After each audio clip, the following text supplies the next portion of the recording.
ദാ ഈ കാണുന്ന ഇത്ര ഐറ്റം കൊണ്ട് നമുക്കൊരു ക്യാരറ്റ് മെഴുക്കുവരട്ടി ഇത് ഉണ്ടാക്കിയെടുത്താലോ.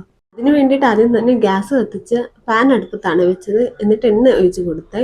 എന്നിട്ട് കടുകാണ് ഇട്ട് കൊടുത്തത്. എന്നിട്ട് അത് പൊട്ടി വരുന്നവരെ കുറച്ചു നേരം വെയിറ്റ് ചെയ്ത് കേട്ടോ. എന്നിട്ട് പൊട്ടിയതിന് ശേഷമാണ് ഞങ്ങൾ അതിനകത്ത് കറിവേപ്പില ഇട്ട് കൊടുത്തത്. എന്നിട്ട് അതിലേക്ക് വെളുത്തുള്ളിയാണ് ഇട്ട് കൊടുത്തത്. എന്നിട്ട് ജസ്റ്റ് ഒന്ന് ഇളക്കി കൊടുത്തിട്ടുണ്ടേ. എന്നിട്ട് കുറച്ച് പച്ചമുളകും കൂടെ അരിഞ്ഞിട്ട് കൊടുത്തു കേട്ടോ. എന്നിട്ട് വീണ്ടും ഇളക്കി കൊടുക്കുവാണ് ഞങ്ങൾ ചെയ്തത്. പിന്നീട് അരിഞ്ഞു വെച്ചിരിക്കുന്ന സവാള ആയിരുന്നു കേട്ടോ ഞങ്ങൾ അതിനകത്ത് ഇട്ട് കൊടുത്തിട്ടുണ്ടായിരുന്നത്. എന്നിട്ട് അതും നന്നായിട്ടൊന്ന് മിക്സ് ചെയ്ത് കൊടുത്തിട്ടുണ്ടായിരുന്നേ. എന്നിട്ട് അതിലേക്ക് ഞങ്ങൾ ആവശ്യത്തിനുള്ള ഉപ്പാണ് ചേർത്ത് കൊടുത്തത്. എന്നിട്ട് ജസ്റ്റ് വീണ്ടും മിക്സ് ചെയ്യുന്നുണ്ടായിരുന്നേ. പിന്നീട് അതിലേക്ക് ഒരു അര സ്പൂൺ മഞ്ഞപ്പൊടിയായിരുന്നു കേട്ടോ ചേർത്ത് കൊടുത്തത്.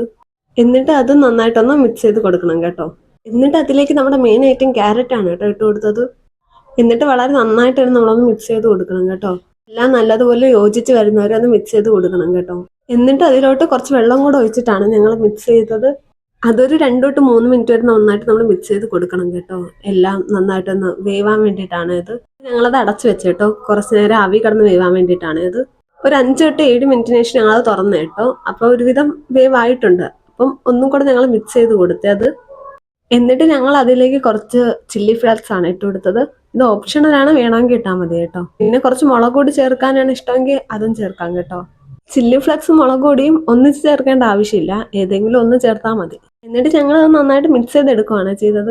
കാണുന്നതാണ് എൻ്റെ ഫൈനൽ ലുക്ക്. അപ്പോൾ ലൈക്കും ഷെയറും സബ്സ്ക്രൈബും ഒന്നും മറക്കണ്ട.